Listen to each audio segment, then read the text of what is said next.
প্রিয় শিক্ষার্থী বন্ধুরা, আসসালামু আলাইকুম। আশা করি তোমরা সবাই ভালো আছো। তো আজকে আমি তোমাদের সপ্তম শ্রেণীর তৃতীয় অধ্যায়ের পৃষ্ঠা 46-এ যে ছকটি রয়েছে, আজকে আমি তোমাদের সেটাই সমাধান করাবো। তো দেখতে পাচ্ছ, এটা হচ্ছে পৃষ্ঠা তোমাদের 46 নম্বর পৃষ্ঠার ছক। তো এখানে তারা বলেছে যে ঋতু পরিবর্তনজনিত রোগ প্রতিরোধে আমার পরিকল্পনা ও চর্চা। তো দেখতে পাচ্ছ যে ছকটি দেওয়া রয়েছে, আমরা এখন এটি সমাধান করব। তো চলো যাই ছকটি সমাধান করি। তো তার আগে একটা কথা বলে রাখি, আমরা তোমাদের প্রতিনিয়ত তোমাদের সকল বইয়ের সকল সমাধানগুলো সমাধান করে আসছি। তোমরা চাইলেই সেগুলো দেখে আসতে পারো। তারই ধারাবাহিকতায় আজকের এই ছকটি সমাধান করা। তো চলো যাই আর কথাটা বলে ছকটি সমাধান করি।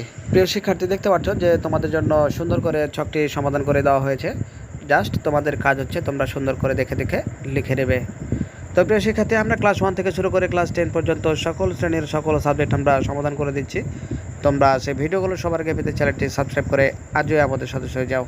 চলো যাই শুরু করা যাক। তো দেখতে পাচ্ছ যে ঋতু পরিবর্তনজনিত সাধারণ রোগ ব্যাধি প্রতিরোধে আমার পরিকল্পনা। একটা বার দেখতে পাচ্ছ, সবসময় পরিষ্কার পরিচ্ছন্ন থাকার চেষ্টা করব এবং বাড়ির আশেপাশে পরিষ্কার পরিচ্ছন্ন রাখব। ভাইরাস জনিত রোগাক্রান্ত ব্যক্তিদের কাছ থেকে দূরত্ব বজায় রাখার চেষ্টা করব। প্রচুর পানি পান করব এবং ধুলাবালি থেকে দূরে থাকব। শীতকালে কাপড় চোপড় পরে শরীরকে গরম রাখার চেষ্টা করব। বাইরে খোলা ও বাসি খাবার খাবো না। সর্ব দেখতে পাচ্ছি, খাওয়ার আগে বাথরুম ব্যবহারের পর এবং বাইরে থেকে বাসায় ফিরে ভালোভাবে সাবান দিয়ে হাত ধুয়ে নেব। গ্রীষ্মকালে দেখতে পাচ্ছি যে গ্রীষ্মকালে দীর্ঘ সময় রোদে কাজ করা বা খেলাধুলা থেকে বিরত থাকব।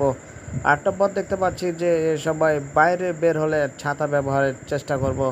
9 নম্বর দেখতে পাচ্ছি যে দিনে ও রাতে যে কোনো সময় মশারি টানিয়ে ঘুমাবো। 10 নম্বর দেখতে পাচ্ছি সুষম খাবার খাওয়ার চেষ্টা করব। তো ভালো থেকো, দেখা হবে পরবর্তী ছক পূরণ ভিডিওতে। আল্লাহ হাফেজ।